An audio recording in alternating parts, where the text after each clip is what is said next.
ऐसी चीजों के लिए हमें मेहनत करना चाहिए।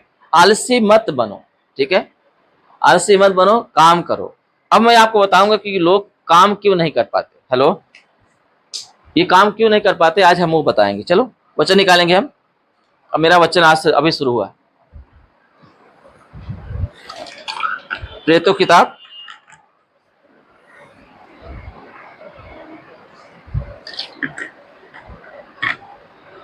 12 अध्याय 6 वचन, 6 वचन से पढ़ो। क्या लिखा है? यीशु का स्वर्गारोहण। जब यीशु मसीह तीसरे दिन मुर्दों में से जी उठने के बाद 40 दिन तक चेलों के साथ, सब लोगों के साथ उठे बैठे दिखाई दिए, लोगों के साथ, है ना, बैठ खाना भी खाए। ऐसे कंडीशन में यीशु मसीह 40 दिन के बीतने पर यीशु मसीह जो है अब जो है स्वर्ग में उठाए जाने की जब घड़ी आई तो चेलों से बात कर रहे थे, और वहां पे ही वहां की घटना है यहाँ पे, इसलिए लिखा है स्वर्गारोहण की, है ना, यीशु का स्वर्गारोहण, ठीक है, वहां पे हेडिंग डाला गया है। तो इसमें जो है कुछ घटना घटती है कलीसिया से संबंधित, है ना, लोगों से संबंधित, उनके बीच में कुछ वार्तालाप होता है। उस वार्तालाप को हम समझेंगे और वो वार्तालाप हमारे जीवन में कितना काम करता है, ठीक है, उसको सीखेंगे। पढ़ोगे? अतः उन्होंने इकट्ठे होकर उससे पूछा, हे प्रभु, क्या तू इसी समय इस्राएल को राज्य फेर देगा? इसका मतलब क्या पता है? इस्राएल उस परिस्थिति में गुलाम था। क्या था? गुलाम था। किसके अधीन था? रोमन साम्राज्य के अधीन था, जिसका जो राजा था उस समय में वहां पे, उसका नाम क्या था? पिलातुस। क्या नाम था? पिलातुस, ठीक है। और वो पिलातुस पता है एक ऐसा क्रूर जो है शासक था। आपने देखा होगा यीशु मसीह जब क्रूस पे लटकाने के लिए जब पिलातुस ने के सामने हाजिर किया गया यीशु मसीह को, तो जो पिलातुस ने सब कुछ चेक किया, देखा तो यीशु मसीह के अंदर कोई दोष नहीं मिला। तो उसने सीधा बोला, अपना हाथ धोया, बोलता है इसका खून तुम्हारे ही ऊपर पड़े, क्योंकि तुम जबरदस्ती चाहते हो कि मैं उसके लिए सजा सुनाऊं। मेरी बात समझ में आ रहा है? आप बताइए, आप सोचते हो कि पिलातुस कितना अच्छा है ना, अपना हाथ धो लिया। हेलो, पता है पिलातुस बोलेगा तो बहुत क्रूर शासक, कोई मामूली शासक नहीं था। रोमन साम्राज्य से पूरा इजराइल पीड़ित था, और उस अत्याचार से जो है पीड़ित होके एक मसीहा का इंतजार कर रहा था, जो किससे? उस राजा से, रोमन साम्राज्य से, जो उसको छुड़ाए, इजराइल को जो छुड़ाए, यरूशलेम को जो छुड़ाए। मेरी बात समझ में आ रहा है? वो लोग बात जो रहे थे, और उसी समय में, उसी हालातों में यीशु मसीह का जन्म होता है, ठीक है। और जब यीशु मसीह जब बड़े हुए, 30 साल की अवस्था में हुए, अपनी सेवकाई शुरू किया, उसके बाद जो है आपको पता है जब चिन्ह चमत्कार होने लगे, इतनी सामर्थ्य होने लगी, इतनी भीड़ इकट्ठा होने लगी, तो लोगों ने सोचा कि ये जो है अधिकारी बन जाएगा, राजा बन जाएगा। एक बार तो यीशु मसीह को लोगों ने राजा बनाने के लिए पकड़ना चाहते थे, और यीशु मसीह पहाड़ पर चले गए प्रार्थना करने के लिए। ऐसे भी घटना घटी है। क्यों? क्योंकि पब्लिक उसको सपोर्ट कर रही है, और उसके हाथों में सामर्थ्य भी है, वो जो बोलता है होता है। और ये बात जो है कहीं ना कहीं ये बातें चेलों के अंदर भी थी। हेलो, 3.5 साल तक यीशु मसीह के साथ रह के, इतने मिरेकल्स देखने के बाद, इतने चमत्कार होने के बाद, इतने वचन सीखने के बाद भी उनके मन में एक ही बात आई कि क्या तू इसी समय, क्या लिखा है, इजराइल का राज फेर देगा? क्या बोल रहे हैं? क्या तू इसी समय इजराइल का राज्य फेर देगा? मतलब उस गुलामी से उनको, हमें आजाद करेगा, हमें तू इस गुलामी से आजाद करेगा। देखो यीशु क्या बोलते हैं, चलो। यीशु ने उनसे कहा, उन समयों को और उन कालों को जिनको पिता ने अपने ही अंडर अधिकार में रखा है, तुम्हारा काम नहीं है। क्योंकि जो तुम बात कर रहे हो ना, है ना, तुम्हारा ये बात की जानकारी लेने की कोई आवश्यकता ही नहीं है। ये पिता ने अपने अंदर में रखा है, और तुमको मैं बता रहा हूं कि तुमको जानकारी लेने का भी कोई आवश्यकता नहीं है, क्योंकि तुम्हारा जो थॉट है ना, तुम्हारी जो जानकारी के हिसाब से जो तुम बात कर रहे हो ना, उसके लिए मैं नहीं आया हूं। कहने का मतलब वही है, मेरा उससे कोई संबंध है ही नहीं। हेलो, मेरा इस युद्ध से, ये गुलामी से कोई संबंध नहीं है, इसलिए तुमको इसके बारे में जानकारी की जरूरत ही नहीं है। आगे फिर क्या होता है, पढ़ो। परंतु जब पवित्र आत्मा आएगा तब तुम सामर्थ पाओगे। यरूशलेम सारे यहूदियों और सामरियों और पृथ्वी के छोर तक तुम मेरे गवाह ठहरोगे। आपको पता है यीशु ने क्या बोला? वो कौन सी बात कर रहे हैं, है ना? यरूशलेम की बात कर रहा है और यहूदिया की बात कर रहा है और सामरिया की बात कर रहा है और पृथ्वी के छोर तक की बात कर रहा है ना? बात कर रहा है ना? पर उनका बात वो नहीं थी, उनका केवल इजराइल का ही था। उनका बात कितना थी? इजराइल का था। उनको लगता था कि यीशु मसीह अब कुछ मिरेकल करेगा, अब तो मुर्दों में से जी उठा है, अब मिरेकल करेगा और उनको जो है हराएगा और राजा बनेगा। इसीलिए जब यीशु मसीह उनके मन में कहीं ना कहीं था, है ना? इसीलिए यीशु मसीह जो है जब बैठे हुए थे तो एक माँ आती है। किसकी माँ थी? यूहन्ना और याकूब की ना। हेलो, यूहन्ना याकूब थे ना, दो भाई थे, याकूब और यूहन्ना। हाँ, पता है क्या हुआ? वो उसकी माँ आती है, बोलती है, प्रभु यीशु मसीह जब तू अपने राज्य में आना ना तो मेरा एक बेटा तेरे दाहिने और तेरे बाएं बैठे, बराबर। फिर यीशु ने क्या बोला? जो प्याला मैं पीने पर हूं क्या तुम पी सकते हो? जो मैं दुख उठाने पर तुम उठा सकते हो? वो लोग तैयार हो जाते, पता आपको? हाँ प्रभु मैं पी सकता हूं। तो यीशु ने क्या बोला? जो प्याला मैं पीने पे हूं तुम पी सकते हो, जो दुख मैं उठाने पे हूं तुम उठा सकते हो, परंतु मेरे दाएं बाएं बिठाना मेरा काम नहीं है। हेलो। फिर सारे चेले जो है ना उन दोनों भाइयों पे चिढ़ गए, गुस्सा हो गए। फिर यीशु मसीह ने सबको बुलाया और बोलता है जो तुम बड़ा होना चाहता है उसका दास बन जाए, छोटा बन जाए। तुम बड़ा मत बनने की कोशिश करो, तुम अच्छा बनने की कोशिश करो, है ना? छोटा बनने की कोशिश करो। छोटे का मतलब ये नहीं कि तुम नीच काम करो, छोटे का मतलब होता है नम्र बनो, है ना? बड़ा दिखाने की जरूरत नहीं, अच्छा बनने की कोशिश करो। आमीन। अच्छा बनने की कोशिश करो। ये बात बताने के लिए यीशु मसीह वहां पे। और पता है ये भावना चेलों के अंदर भी थी। चेलों क्योंकि तभी तो वो बोले ना जो प्याला तो पीना चाहता मैं पी सकता हूँ, जो दुख उठाना चाहता मैं दुख उठा सकता हूँ, क्योंकि उनके अंदर है ना कहीं राज्य करने का, है ना? राज्य करने की भावना उनके अंदर है। और वही भावना, और ये लोग इतना प्रभु के करीब रहने वाले थे कि 3.5 साल तक उससे सीखे, मिरेकल से देखे। ऐसी कंडीशन में भी उनको कहां का याद आ रहा है? धरती की याद आ रहा है। कौन सा गुलामी की याद आ रहा है? रोमन साम्राज्य की। अपने ही परिवार, अपने ही कुल की याद आ रहा है। आपको पता है? हेलो, आज भी पता है इतना सारा वचन सीखने के बाद भी कलीसिया के लोग अपने ही परिवार के पीछे भागते रहते, अपने ही तक सीमित रहते हैं। आपको पता है उनका आशीष जो है उनको उनके ही तक सीमित रहना चाहिए। ज्यादातर अपने ही मांगते रहते, बाहर का कोई टेंशन ही नहीं रहता उनको। बाहर कितने पाप बुराइयां हो रही है, कितने लोग मर रहे हैं, कट रहे हैं, कितने लोग शैतान से पीड़ित हैं, तड़प रहे हैं, आत्माएं दिन प्रतिदिन नरक की कौर हो रही हैं, किसी को कोई फिक्र नहीं है। पर उनको फिक्र है तो बस मेरा बेटा, मेरा बेटी, मेरा अपना। मेरी बात समझ में आया? कारण क्या पता है? क्या वचन नहीं मिलता? क्या सिखाया नहीं जाता? कलीसिया में सिखाया जाता है। वो भी 3.5 साल तक सीखे थे।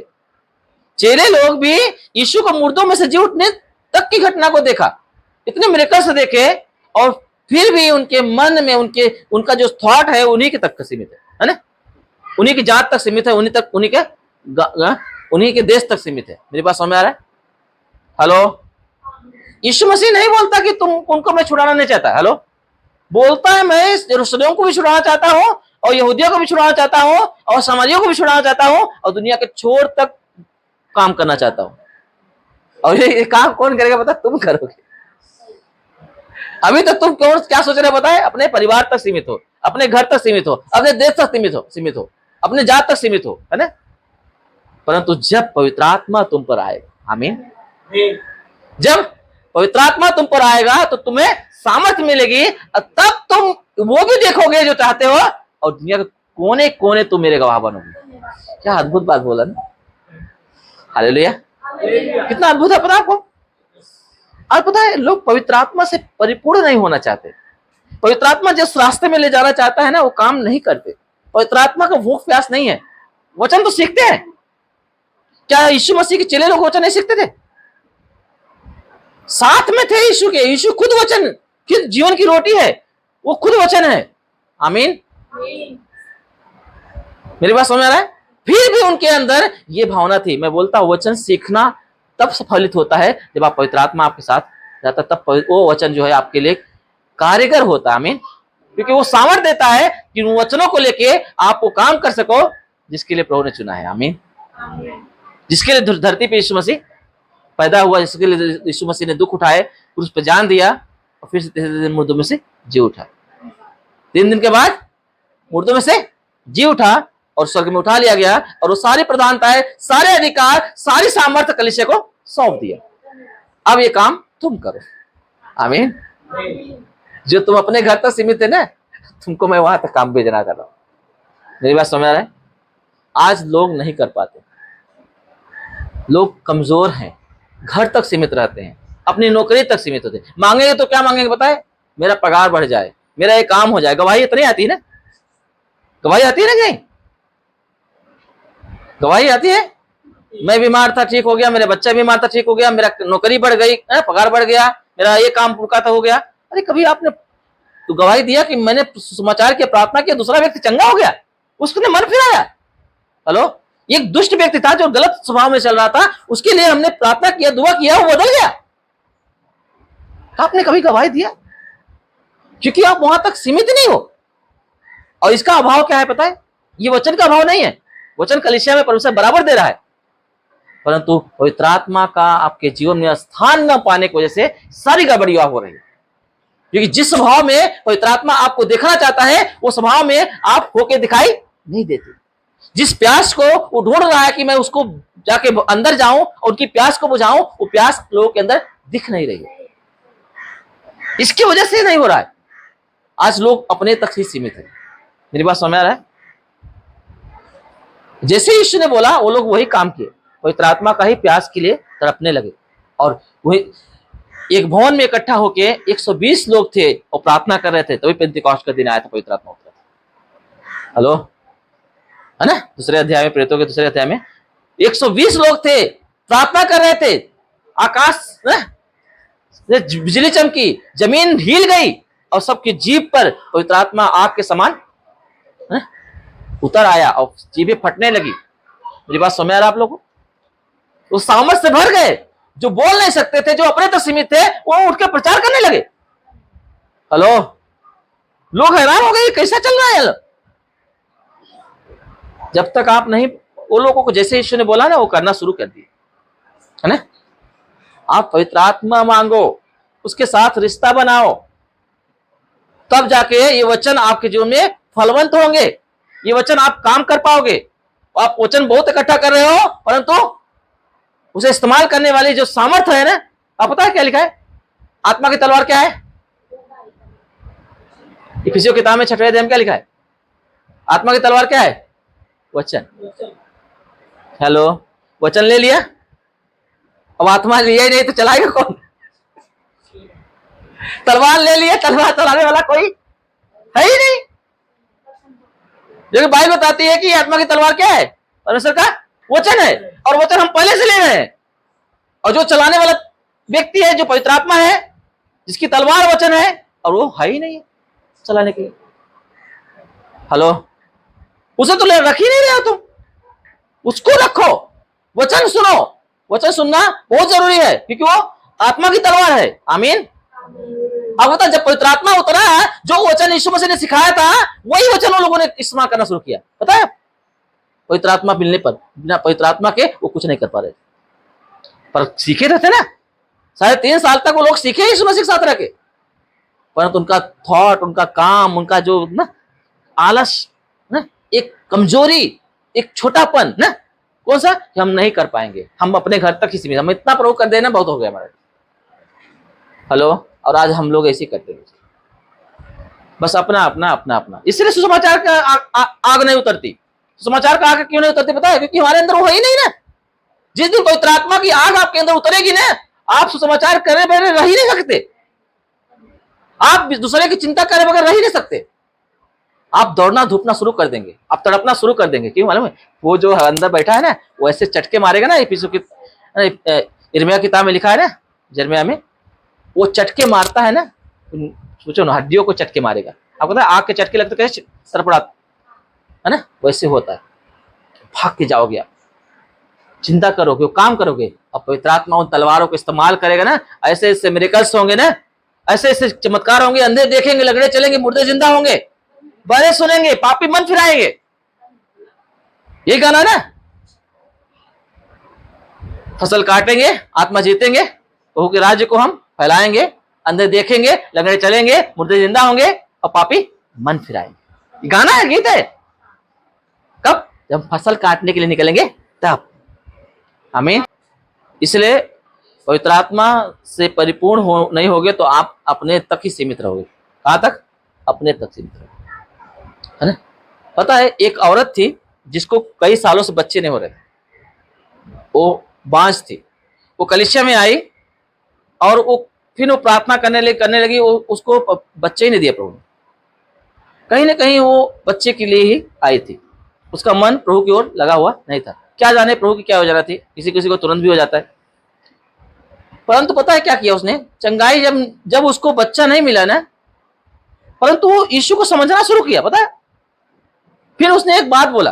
कोई पूछा, अरे यार अभी तक आपको नहीं हुआ? तो दूसरे कहीं कोई था, रिश्तेदार कोई था, बोलता आप कलीसिया में जाते, अभी तक तुमको नहीं मिला, तुम उधर जाओ। बोलता ना, सलाह देते ना, उधर से उधर जाओ। तो क्या बोली पता है? मुझे बच्चा तो नहीं दिखाई दे रहा है, परंतु चाहे प्रभु बच्चा दे न दे, पर मुझे प्रभु से दूर होना मुझे अच्छा नहीं लगता। मैं प्रभु को नहीं छोड़ सकता। हेलो, मैंने समझ गया कि वो जीवन है, वो उद्धार करता है।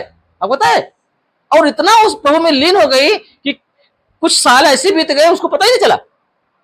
अब पता है, अगर हम किसी चीज में खो जाते हैं ना, समय बीत जाता है, पता नहीं चलता समय कितनी जल्दी रन हो गया, चला गया। ठीक है, ऐसे वो खो गई कि 2-3 साल कैसे बीत गए पता ही नहीं चला। उसके बाद अचानक जो है पता चला कि वो गर्भवती है, पेट से हो। अचानक पता चला, जबकि उसने मांगना भी बंद कर दिया। अब वो नहीं मांग रही है, अब उसे प्रभु में बढ़ना है। आप पता है, पवित्र आत्मा आता है ना, वो आपकी सारी कमी घटी को पूरा करते हुए आगे बढ़ता चला जाता है। आपको समय आने पर आपको सब कुछ देगा, वो मिरेकल्स होंगे, सब कुछ होंगे, परंतु वो चाहता है कि वो प्यास हमारे अंदर आए। क्या है? वो प्यास आए, तड़प आए, वो बदलाव आए हमारे अंदर। जो वचन हम लिए हैं उसे इस्तेमाल करें। आपको पता है, हमें वचन पता रहता है ना, फिर भी गलती करते। पता है कि झूठ बोलना शैतान का बच्चा बन जाता है, फिर भी झूठ बोलते हैं। बराबर हो, निकलता कुछ लोगों से मुंह से। सबकी बात नहीं कर रहा हूं मैं, कि मैं यहां न्याय करने के लिए नहीं खड़ा हूं। यहाँ पे मैं एक टीचर हूं, एक पास्टर हूं। मुझे मेरे बच्चों को जो मेरे पास आते हैं उनको यीशु मसीह के पास जोड़ना है, उनको वहां तक पहुंचाना है, मेरा काम है। ठीक है, मैं आपको बता रहा हूं, मैं निर्णय नहीं ले रहा हूं, परंतु ऐसे लोग हैं जो वचन होने के बावजूद भी पता है कि ये चीज करना गलत है, फिर भी वही गलती करते हैं। अगर नहीं है तो आप खुद सोच के देखो, वो गलतियां आपसे होती क्यों है? तलवार होने के बाद भी चला क्यों नहीं पाते आप? वचन होने के बावजूद भी वचन इस्तेमाल क्यों नहीं कर पाते आप? क्योंकि वचन चलाने वाला कहीं ना कहीं वो आपके जीवन में नहीं दिखा रहे, आप उसको महत्व नहीं दे पा रहे हो, उसकी प्यास आपके अंदर नहीं है, उसकी तड़प आपके अंदर नहीं है। यीशु मसीह ने बोला, ये क्या बोला भीड़ में आके चिल्ला के, जो कोई प्यासा हो मेरे पास है और मुझसे पिए। मैं तुमसे बोलता हूं, तो अगर तुम मुझ पर विश्वास करोगे, उस प्यास के साथ आओगे, तो मैं ऐसा पानी दूंगा कि तुम्हारे अंदर श्रोता बनाएगा, है ना। हेलो, तुम्हारे हृदय में श्रोता बनाएगा, और तुम्हें फिर कोई प्यास नहीं लगेगी। और किसकी बात कर रहा पता है? पवित्र आत्मा की बात कर रहा है ना। साफ साफ उसमें लिखा है वचन में, वो पवित्र आत्मा के विषय बोल रहा है। वो कौन से जल के बारे में बात कर रहा है? पवित्र आत्मा के जल की बात कर रहा है। मेरी बात समझ में आ रही है? ये हमें करना बहुत जरूरी है। हालेलुया। हमें लड़ाई जीतना है, जयवंत होना है ना, तो हमें परमेश्वर के हथियार को इस्तेमाल करना है और उसकी आत्मा के द्वारा चलाना है, खुद से नहीं चलाना है। इसलिए बाइबल लिखा है, तुम्हारा लड़ाई मांस लहू से नहीं है। इफिसियों किताब में साफ साफ लिखा है। तो परमेश्वर के एक वचन निकालो, वचन, उसके बाद हम बंद करेंगे, 5 मिनट और रखे। इफिसियों 6वां अध्याय 10 वचन से फटाक से निकालो।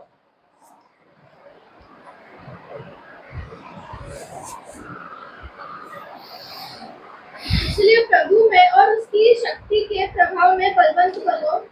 किसमें ताकतवर बनना है? प्रभु में और उसके शक्ति के प्रभाव में बलवंत होना है। हमारे ताकत नहीं जरूरत है प्रभु को। हम जब बहुत बॉडी बना ले, है ना, मस्त एनर्जी आ जाए शरीर के अंदर और हम लड़ाई करें, है ना, वो शक्ति की जरूरत नहीं है हमें युद्ध जीतने के लिए। हमें युद्ध जीतने के लिए आध्यात्मिक शक्ति की जरूरत है, पवित्र आत्मा का साथ की जरूरत है और परमेश्वर के वचनों की जरूरत है। आमीन। हमें परमेश्वर के हथियार की जरूरत है। मेरी बात समझ आ रही है? हेलो। परमेश्वर प्रभु में और उसकी शक्ति के प्रभाव में क्या हो? बलवंत बनो। आमीन। बलवंत बनो। अगर आप पैसे के पीछे भाग रहे हो ना, पैसे वाले लोग भी यीशु मसीह के पीछे भाग रहे हैं। हाँ, अगर आप सोचोगे कि मैं पैसे के लिए प्रभु के काम को बिगाड़ूं या प्रभु के काम के पीछे हट जाऊं ना, मैं बोलता हूं पैसा जो कमा के बैठे हैं ना, वो रो रहे हैं, वो प्रभु के पास आने की कोशिश कर रहे हैं। हाँ, बहुत सारे लोग हैं, पैसा काम नहीं आ रहा उनका। ऐसी ऐसी बीमारियां शरीर में आ गई, ऐसे ऐसे घर में प्रॉब्लम आ गए ना कि उनका सॉल्व नहीं हो रहा है। उनको कलीसिया में आना पड़ता, प्रभु के पास घुटने टेकने पड़ते। मेरी बात समझ में आ रहा है ना? और यहाँ पे लोग रोटी कपड़ा मकान के चक्कर में क्या करते हैं?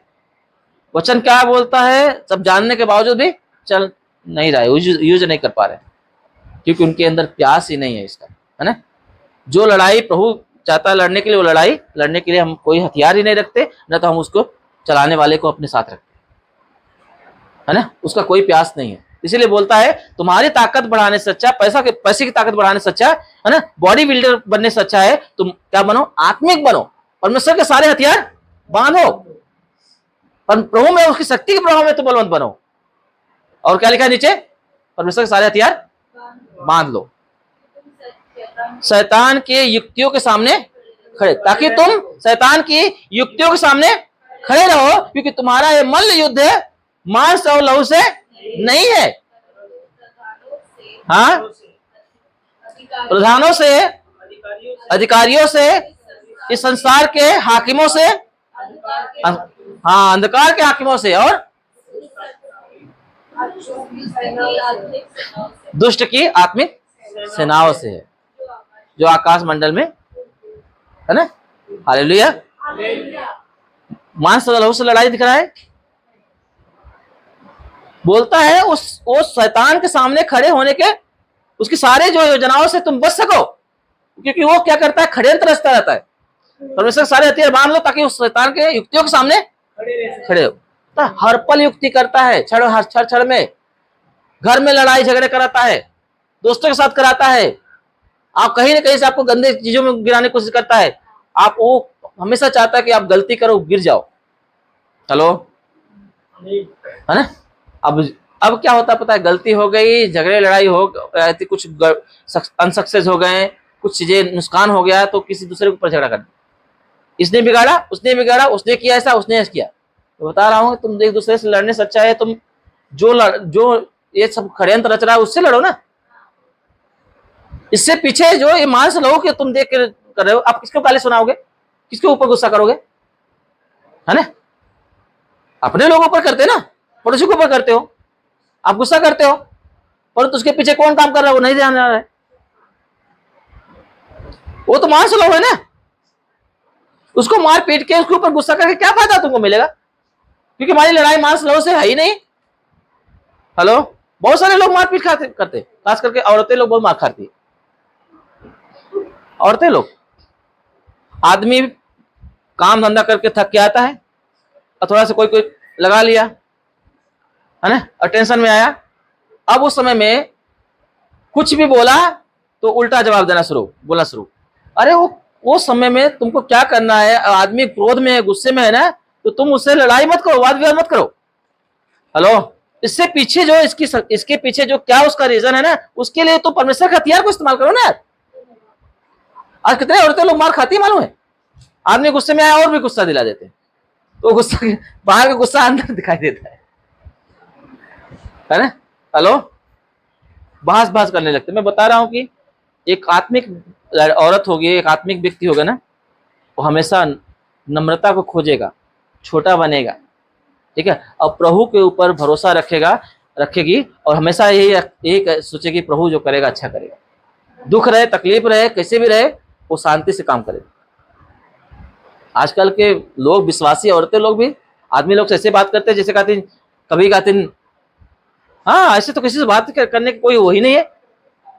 हाँ भाई ऐसा मैंने देखा है। और बोलेंगे आत्मिक आत्मिक, हम आत्मिक है, हम आत्मिक है, हम प्रभु के बच्चे हैं। बाइबल लिखा है। और औरतों का जो श्रृंगार होता है, गाना होता है, उनका स्वभाव होता है नम्रता, दीनता। और आदमियों की ताकत क्या होती है पता है?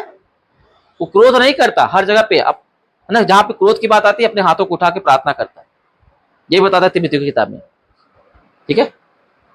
वो अपने पवित्र हाथों को उठा के प्रार्थना करता है, परमेश्वर के हाथों में समर्पण कर रहा है। अब आजकल के जो है विश्वासी लोग के अंदर, विश्वासी होने के बावजूद भी ये काम नहीं हो रहा है ना। मैं बता रहा हूँ, सारा काम होने के लिए आपको पवित्र आत्मा की जरूरत पड़ेगी और वचन की जरूरत पड़ेगी, ठीक है। अपने परमेश्वर के सारे हथियार बांध लो, आमीन। और ये जो मांस और लहू से लड़ाई मत करो, पवित्र आत्मा से परिपूर्ण होके उन हथियारों को इस्तेमाल करो जिनको इस्तेमाल करने के लिए प्रभु ने आपको दिया है, बुलाया है अपने राज्य में, ताकि आप अपने घर की समस्या को भी हटा सको और बाहर की भी समस्या को हटा सको, आमीन। तुम अभी घर के लिए चिंता करते हो ना, वो लोग घर का ही करते थे ना मेरे लोग। अब क्या तू इसी समय इजराइल को राज्य फेर देगा, है ना? क्या तू रोमन साम्राज्य से उनको छुड़ाएगा? यही तो बोलते थे ना। अब आजकल ये होता है, मेरे घर में ये कैसे सुधरेगा, ये कैसे बदलेगा, ये काम कैसे हो, इसी में लगे रहते सब लोग, परेशान रहते। बताओ, अगर आप पवित्र आत्मा से परिपूर्ण हो जाओगे और इन हथियारों का सही इस्तेमाल करोगे ना, तो आपके घर में समस्या तो रहेगा ही नहीं रहेगा।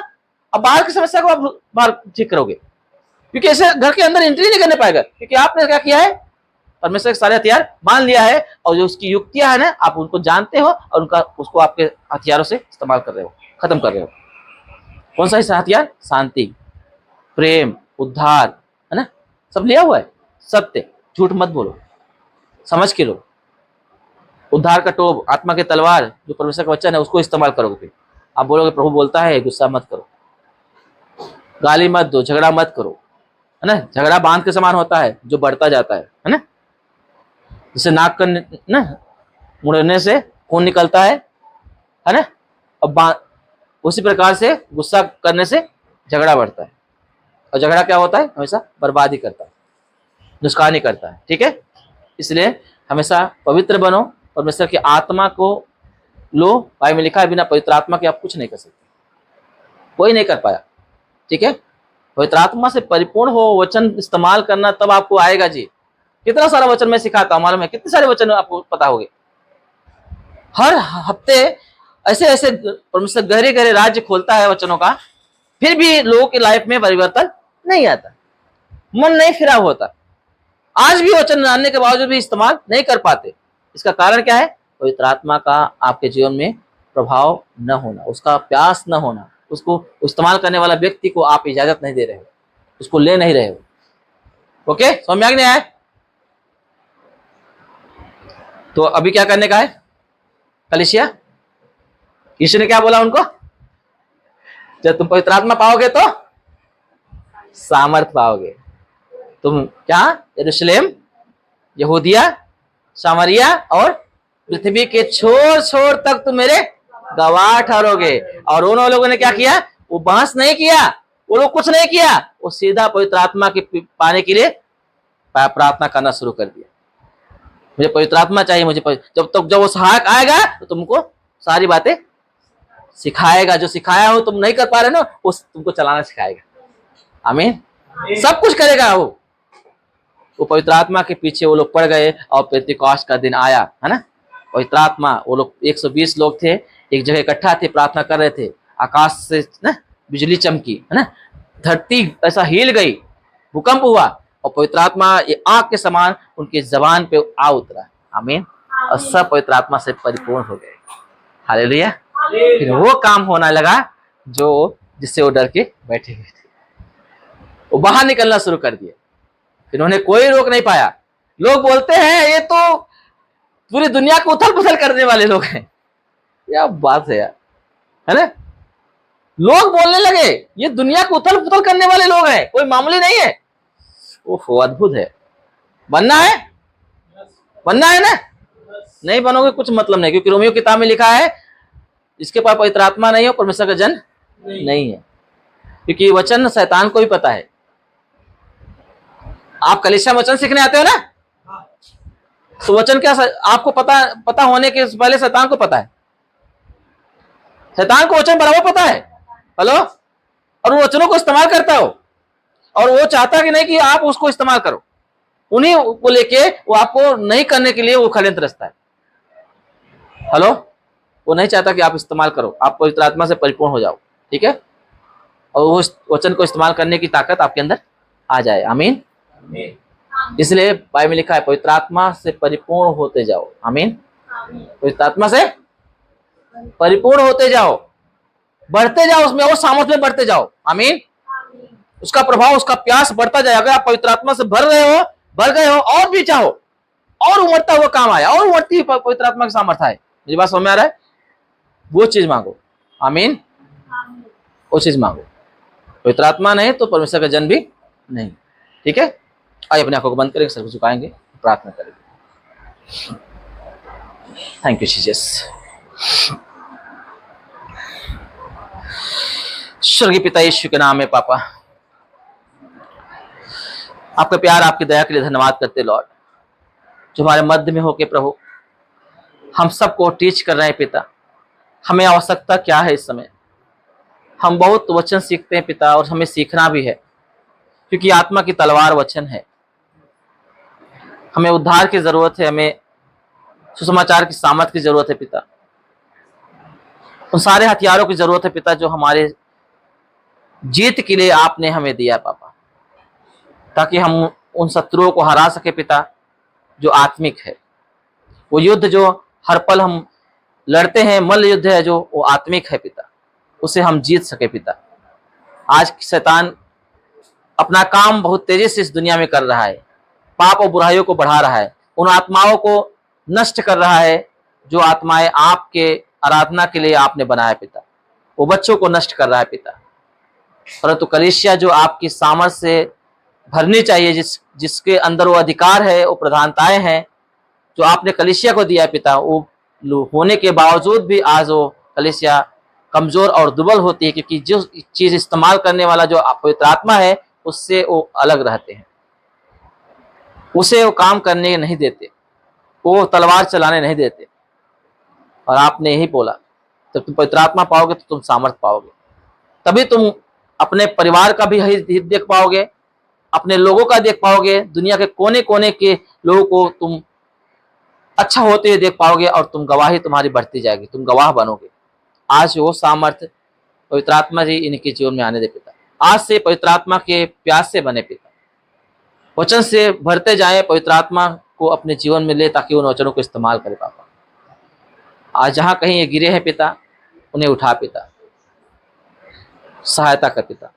मेरी यही प्रार्थना है पिता, ये बच्चे निर्दोष रहें, पवित्र रहें, और वो कामों को करे पिता जिसके लिए आपने इन्हें चुना है पापा।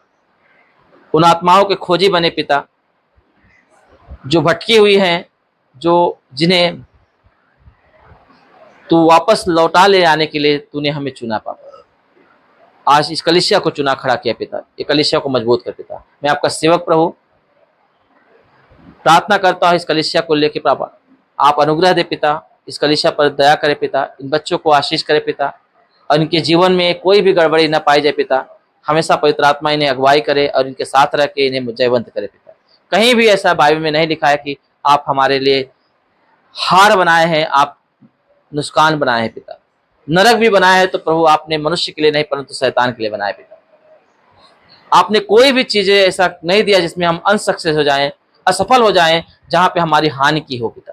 बाइबल में लिखा है कि जितनी कल्पनाएं तो हमारे लिए करता है वो हानि की नहीं परंतु कुशल की है, लाभ की है पापा। आपने ये वचन बोला कि जो मेरी इच्छा के अनुसार चलते, जो मुझसे प्रेम करते, उनके लिए सारी बातें मिलकर भलाई को उत्पन्न करती है। कोई भी ऐसी नहीं है कि जो भलाई को उत्पन्न करे। पहला यूहन्ना 4:4 में लिखा है कि तुम जयवंत हो, तुम्हें बालको तुमने जय पाई है, क्योंकि जो तुम्हारे अंदर निवास करता है वो संसार से बड़ा है, इसलिए तुम संसार पे जय पाते हो।